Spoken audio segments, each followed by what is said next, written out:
कल के शॉट के बाद रात को एक बड़ी अजीब चीज हुई। मेरे मोबाइल फोन पर 17 लोगों ने सेम मैसेज किया कि सर हमारे मोबाइल पर एक मैसेज नोटिफिकेशन आया है, loan approved on your CNIC। लेकिन असल मसला ये है कि इन लोगों ने लोन कभी अप्लाई नहीं था किया, तो फिर ये लोन किसने अप्रूव करवाया। और अब इसमें असल खौफनाक बात यह है कि ये स्कैम अब पाकिस्तान में इतना ज्यादा आम हो चुका है कि आपका CNIC, आपका एड्रेस, आपकी दीगर डिटेल्स डार्क वेब पर बिक रही है। अब देखिए कि 2025 में पाकिस्तान में सबसे ज्यादा बढ़ने वाला फ्रॉड कौन सा रहा? Identity theft fraud. Verified sources से मैंने कुछ ऑथेंटिक डाटा लिया तो मालूम हुआ कि FIA साइबर क्राइम विंग को जनवरी 2025 से अक्टूबर के दरमियान 9000 फेक लोन्स की शिकायत मौसूल हुई। स्टेट बैंक ऑफ पाकिस्तान ने 2024 के आखिर में तो वार्निंग इशू की थी कि डिजिटल लोन एप्स CNIC का मिसयूज कर रही है। फिर पाकिस्तान साइबर सिक्योरिटी की रिपोर्ट के मुताबिक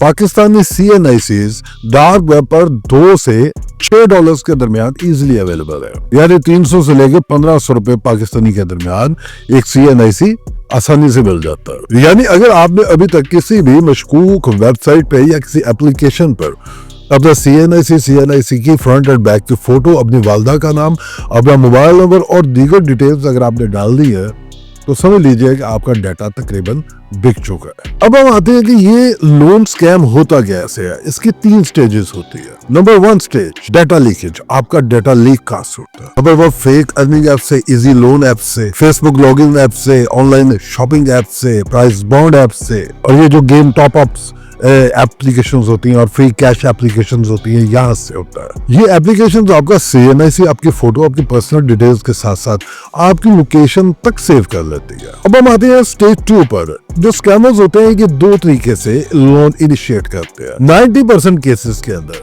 जिस तरह ये बहुत सारी एप्लीकेशंस है, इजी लोन, क्विक पैसा, Cashbox, salary pro, I money, पैसा प्रो और इस तरह की और एप्स, और ये डाटा के मुताबिक तकरीबन 200 से ज्यादा फ्रॉडुलेंट एप्स काम कर रही है। इन एप्स का ना कोई दफ्तर है, ना इनकी कोई रजिस्ट्रेशन है। ये सिंपली आपका शनाख्ती कार्ड नंबर और थोड़ी सी डिटेल लेती है और लोन अप्रूव का मैसेज चला देती है, और उसके बाद हैरेसमेंट शुरू हो जाती है। फिर जो 10% केसेस है उनमें जो मेथड 2 वो इस्तेमाल करते हैं, ये जो रियल डिजिटल लोन एप्स है ये उनसे लोन इनिशिएट करवाते हैं। लेकिन अब ये जो रियल डिजिटल लोन एप्स है ये भी आपके नाम पर क्यों कर्जा अप्रूव कर देती है? क्योंकि नंबर 1 आपका CNIC ओरिजिनल होता है, फोन नंबर मैच हो रहा होता है, और फिर डाटा लीक की वजह से, यानी कि डाटा आपने खुद दिया होता है, आपकी तमाम डिटेल्स, आपकी वालदा का नाम, ETC हर चीज एग्जैक्ट होती है। अब फिर स्टेज 3 शुरू हो जाती है ब्लैकमेलिंग।